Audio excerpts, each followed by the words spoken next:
personnes qui leur ont envoyé des messages tagués documentation. Là déjà, il y a une petite notion de mesure dans ce type de feedback-là. Il y a un autre type d'analyse que vous pouvez faire sur les chiffres. C'est regarder ce que vous avez. Alors là, par contre, il vous faut du volume. Hein, ça prend l'exemple de Facebook ici. J'imagine qu'il y a beaucoup de gens qui utilisent Facebook parmi vous. Ça semble bien. Vous uploadez des photos sur Facebook et ils sont perçus en segmentant leur utilisateur. Il y avait beaucoup de gens qui uploadaient photo par photo, 5, 6, 7 fois, alors qu'on peut utiliser Shift, Control pour prendre plusieurs fichiers à la fois. Une fois qu'ils ont identifié ce sujet-là, en regardant leur stat, ils ont travaillé un coup de sprint en regardant les datas pour modifier leur système d'upload. Et au final, c'est tout petit.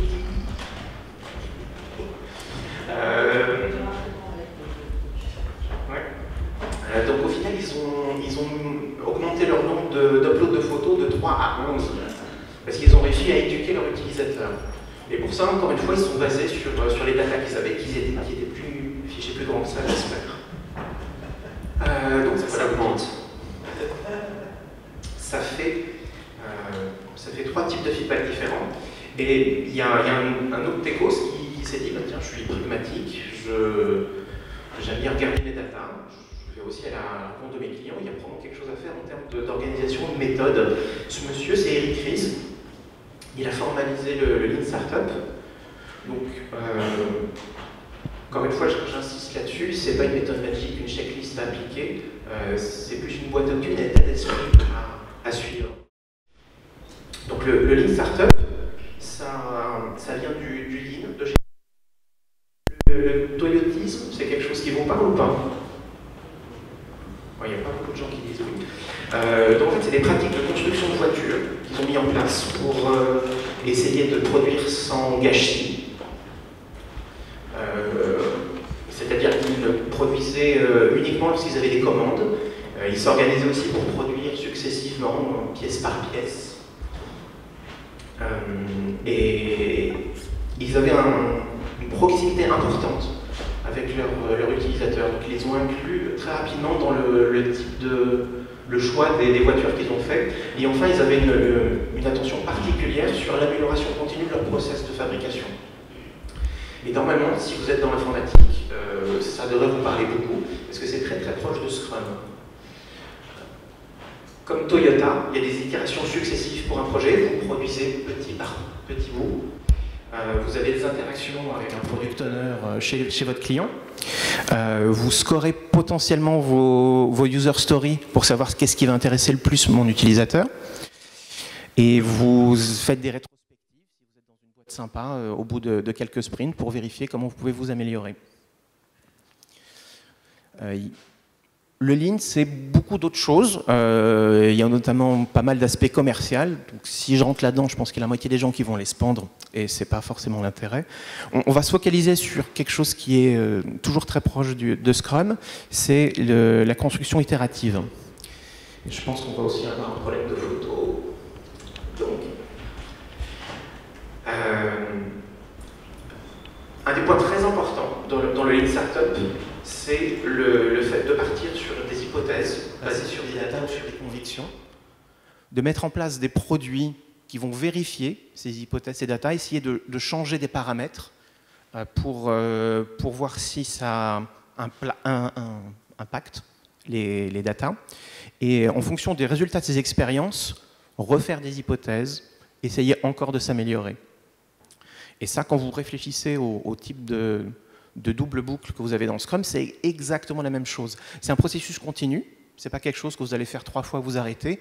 Si vous essayez de suivre le Lean Startup le plus proche possible de la méthode initiale, vous allez le faire constamment, revenir au début, faire des hypothèses, tester des variations. L'A/B testing, pour ceux qui en ont fait, c'est exactement ça. Vous dites, je pense que la version actuelle de ma landing page, elle n'est pas sympa, elle pourrait être améliorée. Vous faites plusieurs variations, vous vérifiez laquelle est la plus intéressante. Eric Ries parle aussi de métriques. en complément des métriques qu'on a parlé tout à l'heure lors des interviews. Il parle de deux types de métriques. Le premier type de métrique, c'est ce qu'il appelle les métriques AAA. Alors, il n'y a aucun rapport avec les andouillettes, pour ceux qui connaissent les andouillettes 5A. Donc les métriques AAA, c'est un acronyme pour dire actionnable, auditable et accessible. Actionnable, c'est-à-dire que ce sont des métriques sur lesquelles vous pouvez faire quelque chose. Si c'est juste pour mesurer le temps, ça n'a pas beaucoup d'intérêt. Vous voulez pouvoir faire quelque chose sur ces métriques-là, sinon ça ne sert à rien de les suivre. Auditable, c'est-à-dire que la méthode pour aller les récupérer est facile, elle est compréhensible, il ne faut pas lancer des process compliqués pour aller rechoper les données, et c'est capital vu que dans votre boucle, vous voulez régulièrement revenir sur vos datas et voir quel est l'état de vos chiffres. Et enfin, accessible, il faut que ces métriques-là soient disponibles pour tous vos développeurs, tous les gens qui participent dans l'entreprise. Il faut insuffler une culture de la data dans vos projets. Il oppose ces métriques AAA à ce qu'il appelle les métriques de la vanité. Les métriques de la vanité. Moi, je pense que le plus simple, c'est un exemple. On va avoir un problème de transparence. Mais je vais vous dire ce qu'il y a écrit. On va prendre un exemple purement technique. Le nombre de lignes de code dans vos projets, c'est une métrique de vanité. C'est quelque chose que vous allez dire quand vous voulez vous la péter entre collègues au café ou « Regarde maman, j'ai un projet qui fait 1 million de lignes ». Vanité. Par contre, le ratio que vous avez du code mort et du code qui est réellement exécuté, ça c'est un indicateur intéressant. C'est un indicateur sur lequel vous pouvez agir. Retirer le code mort, essayer de comprendre pourquoi il a été commité comme ça. C'est typiquement une métrique de type AAA. Alors si on revient sur des métriques plus projet ou entreprise, des followers sur Twitter, c'est de la vanité. Par contre, les interactions que vous avez avec ces followers, des échanges qui vont connaître votre marque, des gens qui ne seront pas des bots, ça c'est des métriques AAA. Le nombre de visiteurs qui viennent sur votre site, pareil, vous pouvez en parler à la presse en disant « Regardez, je fais 1 million de vues par jour ». Par contre, le nombre de gens qui s'inscrivent réellement sur votre site, c'est beaucoup plus intéressant, c'est ça qu'il faut suivre. On peut même aller plus loin, les gens qui s'inscrivent sur votre site, c'est une étape, mais ce qui est encore plus intéressant, sont les gens qui reviennent régulièrement et qui sont actifs sur les 6 mois. Alors vous m'entendez parler de métriques depuis tout à l'heure, oui, il faut essayer de tout prendre comme data le plus possible. Il y a quand même un peu de bon sens là-dedans. Si vous utilisez un framework, prendre la route qui est utilisée comme type de métrique pour dire il y a une personne qui allait dans order, checkout ou register, ça c'est un bon point d'entrée pour les métriques. Il y a aussi quelque chose d'important, c'est qu'il faut vous changiez de point de vue sur vos datas en fonction de l'avancement du projet. Quand vous êtes aux premières semaines de votre projet, vous en foutez du nombre d'utilisateurs, vous vous en foutez du nombre de followers. Airbnb. Qui a déjà utilisé Airbnb? Utiliser Airbnb, ok, cool. Alors ce que vous ne savez peut-être pas, c'est qu'ils ils ont fait une traversée du désert de 36 mois, qu'ils ont fait 5 lancements de produits différents, qu'ils ont vendu des paquets de céréales pour essayer de survivre parce qu'ils n'avaient plus d'argent dans les caisses pendant les élections. Et puis maintenant, ils sont valués, je ne sais pas combien de millions de dollars ou de milliards même. Donc quand ils étaient dans leur incubateur de start-up, le Y Combinator, on leur a demandé de prendre les métriques du moment et de les afficher dans leur salle de bain. Ils se couchent, ils ont les datas devant eux, ils se lèvent, ils ont les datas devant eux. Et cette approche data, ça les a sauvés. Il y a un autre type de métrique un peu complémentaire, on va dire de catégorie de métriques, complémentaire avec ce qu'on vient de voir. Je vais demander à Patrick, par contre, de le vocaliser. Alors, ces métriques, c'est les R. Alors, généralement, c'est aux États-Unis qu'elles sont souvent décrites comme ça. Je pense qu'Eric Ries lui-même a déjà parlé de R. Quand on parle souvent aussi de pirates. On a des jolis pirates ici. Dis-nous-en un peu plus. Donc c'est un acronyme, encore une fois, qui représente des catégories de métriques. Ça permet de se faciliter le travail pour bien identifier les métriques à suivre. Le premier A, ça va être d'où vos utilisateurs viennent. Vous faites de la pub, c'est de l'acquisition. Vous faites du SEO, c'est de l'acquisition. Vous allez dans une conférence avec un joli t-shirt, c'est de l'acquisition. Alors pour pas uniquement rester dans l'aspect théorique, mais voir un petit peu en pratique, nous avons travaillé sur un site sur lequel nous avons vraiment mis ça en pratique. Le site, c'est le site de recrutement des chemins de fer belges. Alors, dans le cadre de l'acquisition, on peut se dire qu'une personne qui est déjà, qu'on peut compter parmi les visiteurs, c'est une personne qui est restée plus de 2 minutes sur le site.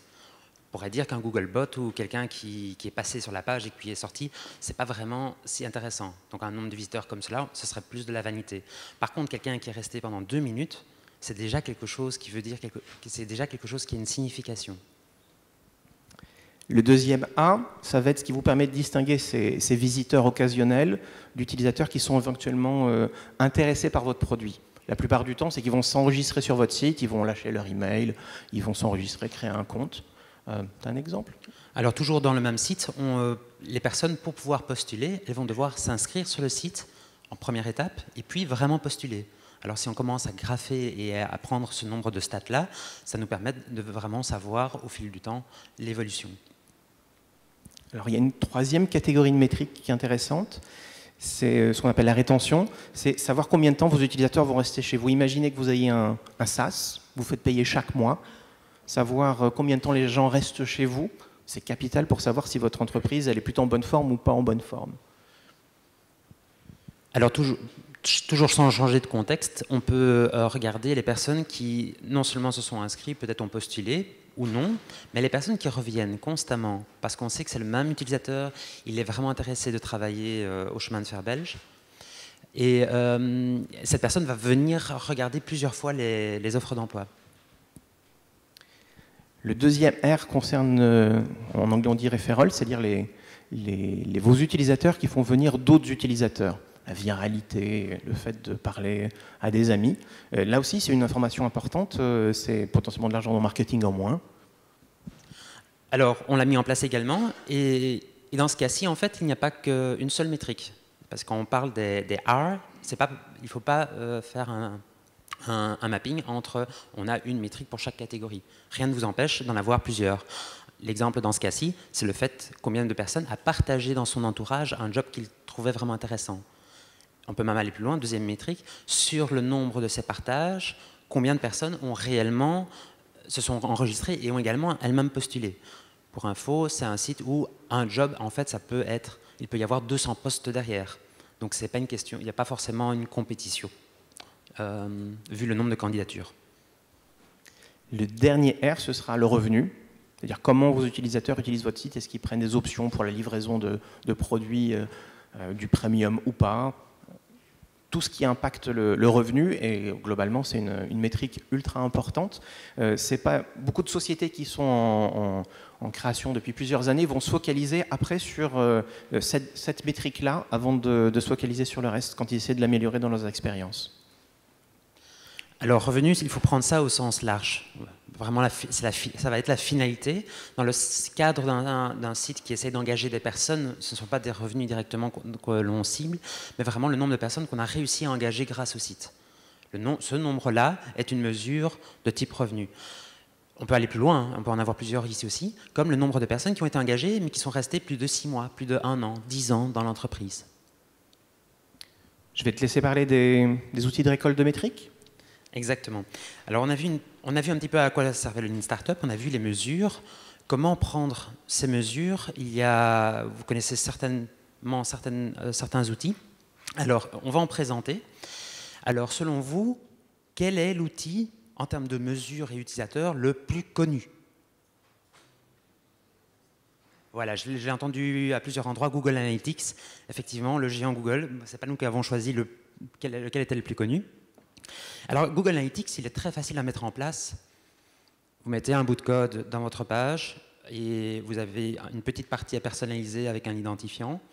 Vous faites uniquement cette partie-ci et vous avez déjà accès à des dashboards standards, sans aucune modification. Ces dashboards, vous pouvez voir le nombre de personnes en temps réel. Vous pouvez voir le nombre de personnes, de nouveaux utilisateurs, ou encore avec quelle technologie ils viennent sur votre site. Ça, vous n'avez encore une fois rien à faire. Après, ce qui peut être intéressant, et de plus en plus avec les applications d'aujourd'hui, c'est pas uniquement regarder des pages. Vous avez de plus en plus des applications où vous pouvez avoir des interactions avec votre application mais où celles-ci ne vont pas résulter en un changement d'URL et donc de page, parce que vos applications sont Ajax, utilisent beaucoup de REST, et donc il y a plein de petits événements qui peuvent se passer sans avoir vraiment lancé un changement de page. Alors ça, c'est intéressant à mesurer plutôt en termes d'événements plutôt que simplement des pages vues, ça dépend un peu le type de votre produit, mais pour pouvoir enregistrer des événements, c'est un petit peu petit, et donc vous avez une API offerte par Google Analytics, qui est une fonction GA send event, un nom de catégorie, un nom d'action, auquel vous pouvez ajouter un label, auquel vous pouvez même ajouter une valeur. Alors, je ne vais pas changer d'exemple. Si je prends le site, le site de recrutement du chemin de fer belge, on a utilisé, par exemple, la catégorie action user register. À chaque fois quelqu'un qui s'enregistre, on a ce code JavaScript qui est lancé. Quand une personne pose sa candidature pour un job, on en a un autre. Et là, on prend une dimension supplémentaire. User, apply job, et alors le job, la référence du job. Autre cas d'utilisation, on a un événement avec user, share job, le nom du job qui est partagé et à combien de personnes il a été partagé. Donc vous avez vous avez entre 2 à 4 niveaux pour enregistrer vraiment les événements de l'utilisateur. En théorie, 4 niveaux devraient être suffisants pour vos besoins.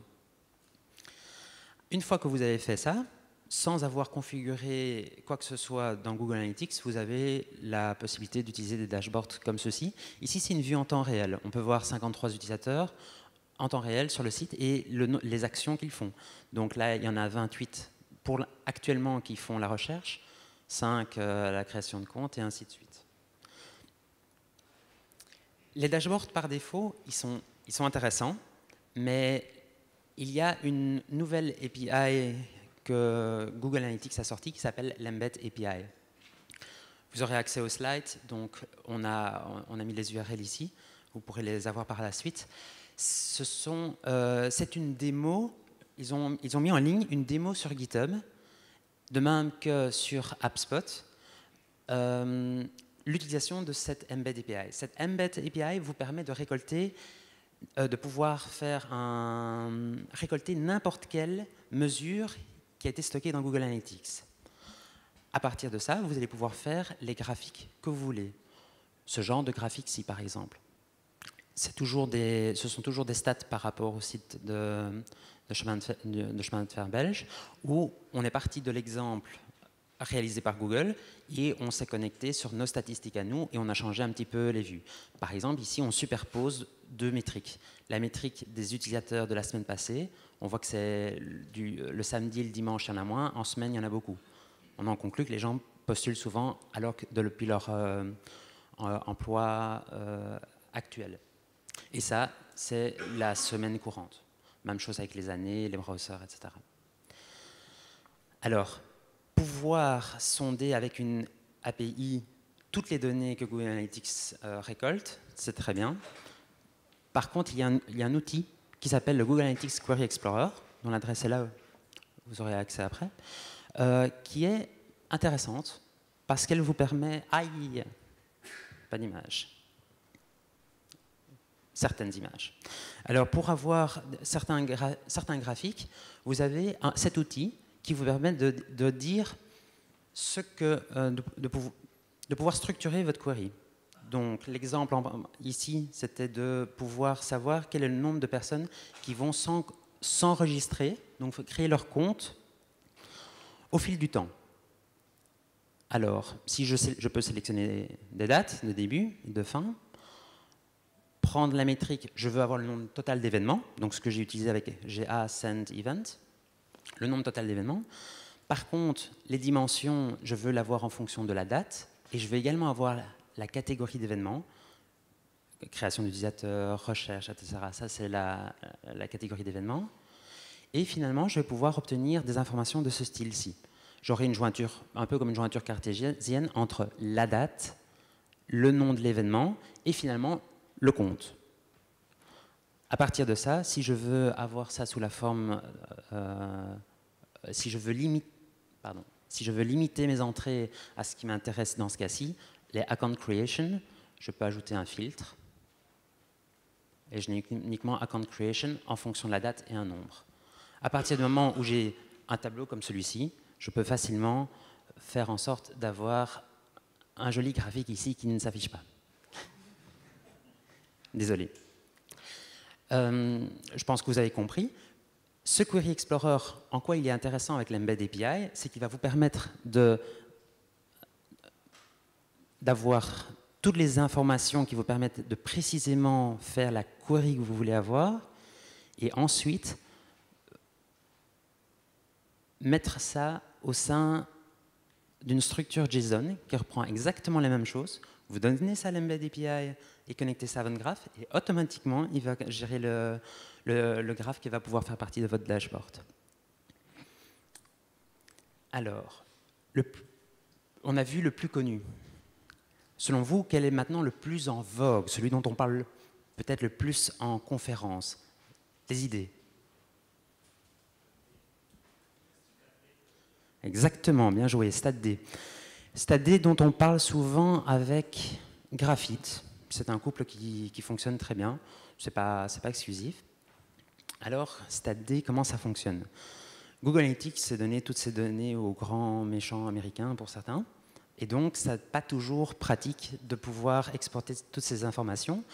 Donc, ce qui est possible de faire, c'est par rapport à votre application, avoir un démon StatD qui tourne dans votre infrastructure et à qui on va parler en UDP. Alors, l'UDP, c'est vraiment... il n'y a pas quand vous utilisez l'UDP, contrairement au TCP, déjà, vous pouvez vous dire s'il y a une mesure que vous avez envoyée mais qui n'est pas prise, c'est pas grave, ça ne doit pas faire planter mon application. Et ça doit surtout aussi être extrêmement rapide. Si on rate une petite métrique par rapport à l'ensemble et la masse, ça ne doit pas être un problème. Donc, l'UDP est un protocole de choix. Et avec depuis votre application, vous pouvez utiliser des compteurs, des gauges, donc tous des éléments différents dans StatD. Par exemple, se dire, voilà, il y a une personne qui se connecte à mon application, donc j'incrémente un compteur login.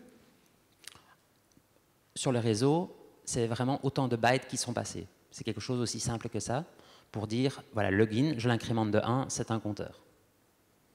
Après, il peut y avoir encore une autre personne qui se connecte, une personne qui s'enregistre sur le site.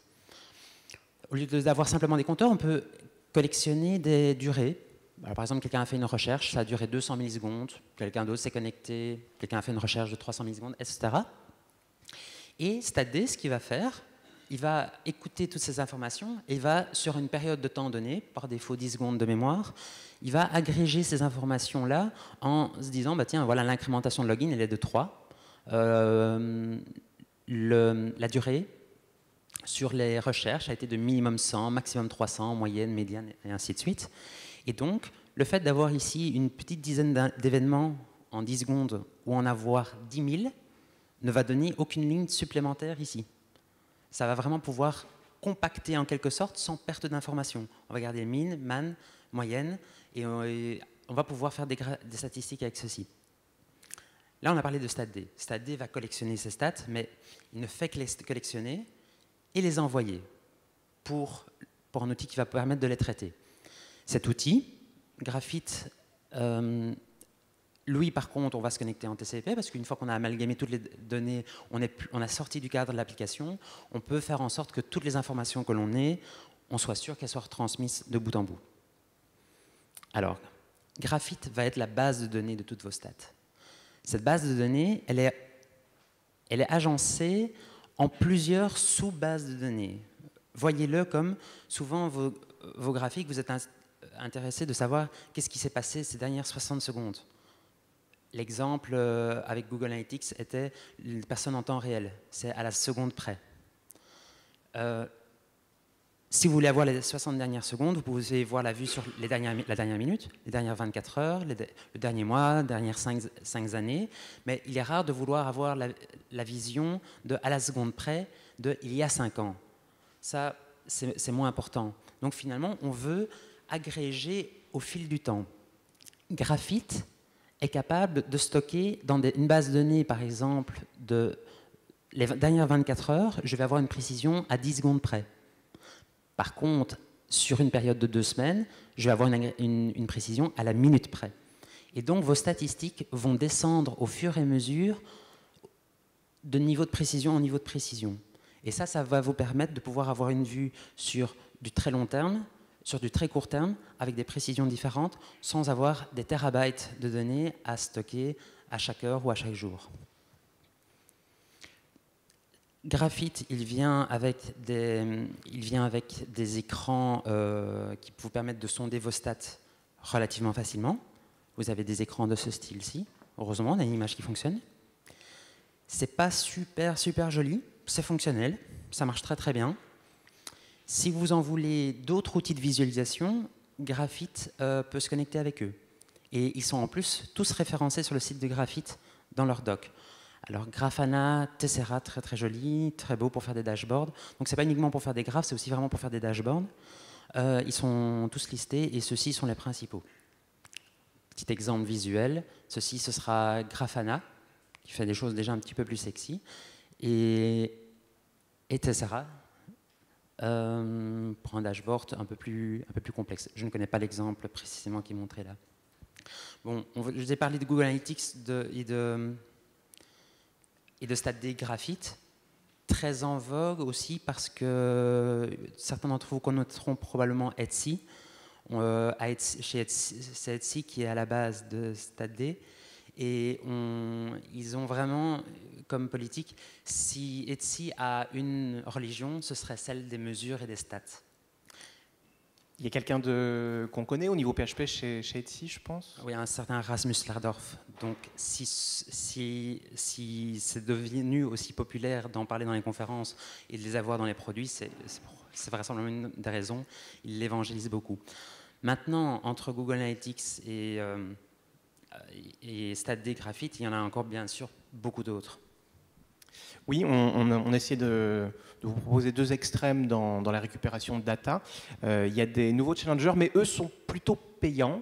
Un des plus connus dans les payants, c'est Mixpanel, qui a des fonctionnalités sympas aussi dans l'accueil de vos utilisateurs. Ça permet d'envoyer des emails automatiquement si l'utilisateur ne revient pas au bout d'une semaine. Donc là, ça revient à la data de suivre l'activité de vos utilisateurs. Pirate Metrics, pareil, ils sont très orientés YAR en termes de stats. Donc n'hésitez pas à aller les voir. Si vous avez la chance d'avoir un peu d'argent dans votre boîte pour investir dans les services à côté, il faut carrément les regarder. Si vous êtes plutôt do it yourself, StatD, c'est cool. On ne va pas vous laisser partir sans deux choses. Tout d'abord, on va proposer 6 mois de bêta-test de notre produit. Donc si vous nous tweetez Catchy.io le nombre de slides de la présentation avant que la FUP mette à dispo sur YouTube les vidéos, évidemment, on serait ravis d'offrir à la personne qui trouve le nombre de slides le plus rapidement 6 mois sur notre produit. Et puis on va vous résumer, on ne veut pas vous partir sans que ce message-là ne soit pas passé. Comme vous l'avez pu le voir, le succès d'une entreprise ou d'un projet, ça peut se vérifier avec des métriques. C'est capital dans un monde où on nous demande de changer, d'être très réactif. Le Lean Startup et les catégories R permettent de vous faciliter le travail en vous donnant des pistes pour identifier les bonnes métriques à suivre et tout le protocole. Et comme Patrick l'a montré, il y a des outils un peu agnostiques en termes de techno qu'on peut intégrer très facilement en PHP et potentiellement pour pas très cher. Voilà. Je vous remercie beaucoup. Vous avez des questions ?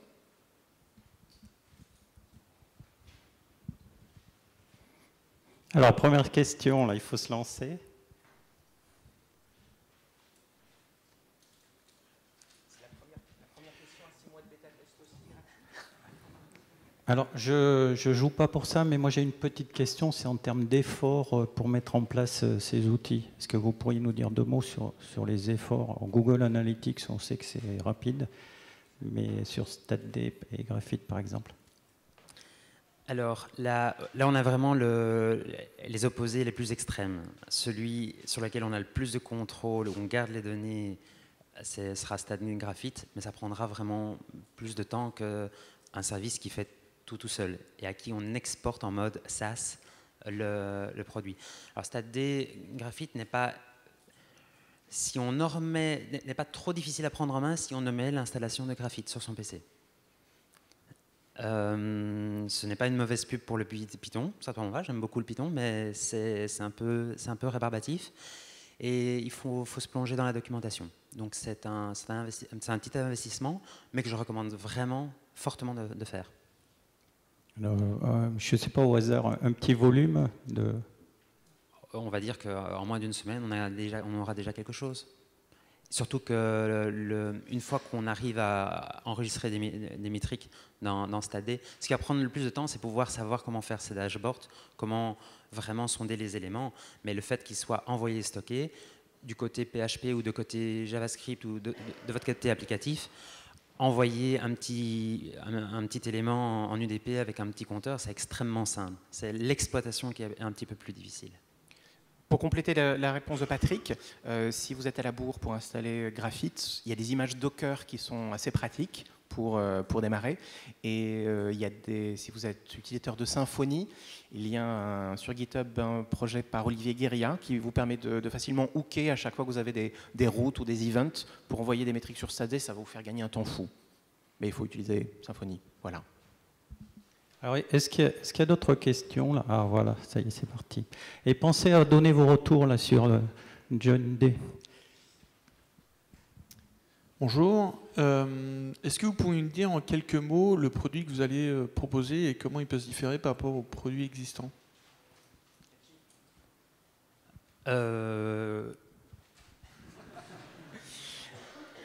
Alors oui, en fait, il y a 3 produits principaux sur le marché en termes de suivi des erreurs et des performances, New Relic, AppNeta et AppDynamics.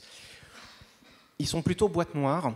On n'est pas très fan de leur approche. Si des gens ont déjà des ABX ou une infrastructure de suivi, ça ne joue pas forcément très facilement avec cette infrastructure. Du coup, on fait quelque chose de plus léger, de très orienté PHP. Donc on va avoir des éléments qui sont vraiment propres à notre langage. Et voilà. L'idée, c'est pas de faire une boîte noire sur laquelle la personne n'a pas forcément accès ou de dire toutes vos datas, on les récupère, mais plutôt d'essayer de s'intégrer avec un écosystème. C'est bon? Il y avait d'autres questions. J'arrive.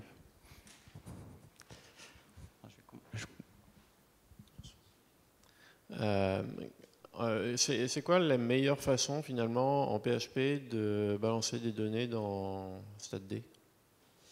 Alors, ça va dépendre de ton framework. Si tu utilises Symfony, par exemple, le bundle dont je t'ai parlé, tu n'as vraiment rien à faire. Il suffit de définir tes events ou tes contrôleurs sur lesquels tu veux te brancher pour envoyer des datas. Après, envoyer des paquets UDP, en PHP même, c'est 5 lignes pour dire j'envoie un paquet UDP. Ça va vraiment dépendre de ta stack techno. Mais si tu es à la mode, surtout en France, il y a de grandes chances que tu utilises Symfony, et donc voilà. Ce serait pour savoir, est-ce qu'il y a vraiment un intérêt à utiliser StatD graphique par rapport à Google Analytics en fait?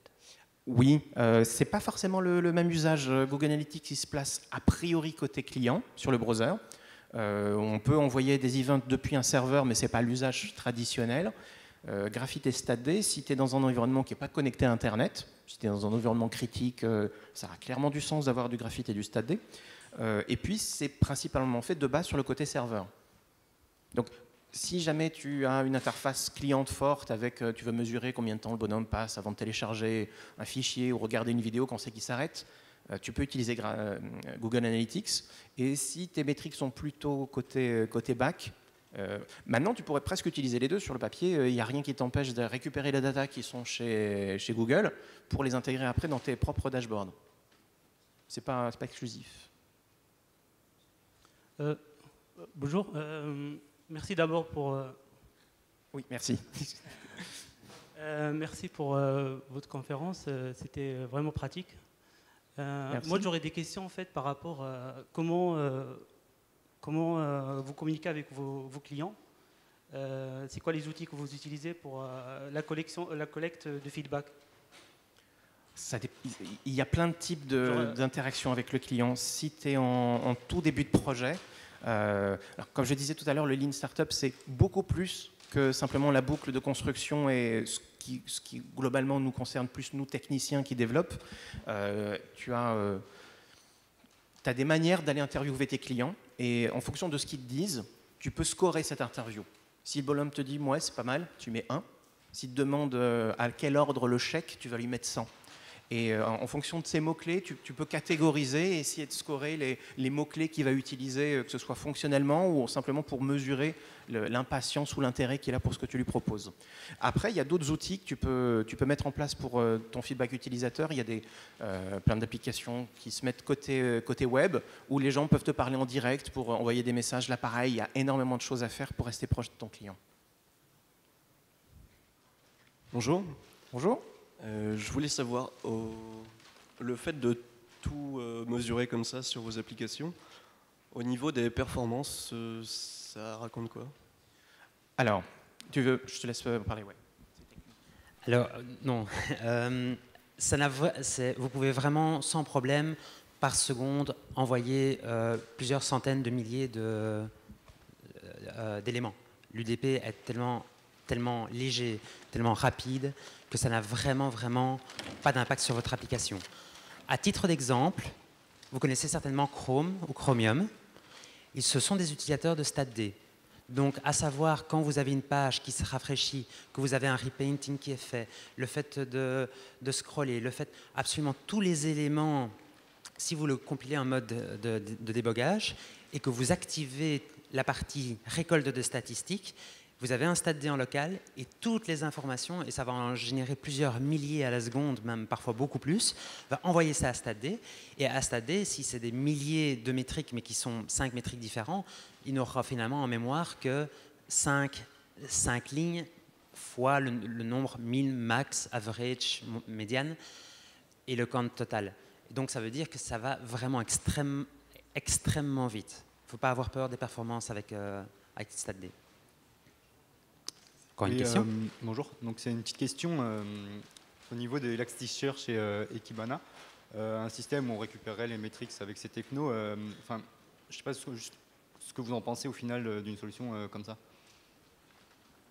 Je n'ai pas entendu la dernière partie. Qu'est-ce qu'on en pense stocker des informations dans les Elasticsearch, en soi, il n'y a aucun souci avec ça. C'est vrai que là, qu'on est très orienté agrégation de métriques et qu'il n'y ait pas de pré-traitement, mais dans l'absolu, si tu chopes des tonnes et des tonnes de logs ou tu ne peux pas faire ça en temps réel, le mettre dans une DB ou dans un Elasticsearch, bien sûr, on n'est pas obligé de se limiter à une source de données, hein. Clairement pas. Merci beaucoup, c'était la dernière question. Il y a eu pas mal de questions, merci aux conférenciers. Je vous invite juste à les applaudir, merci.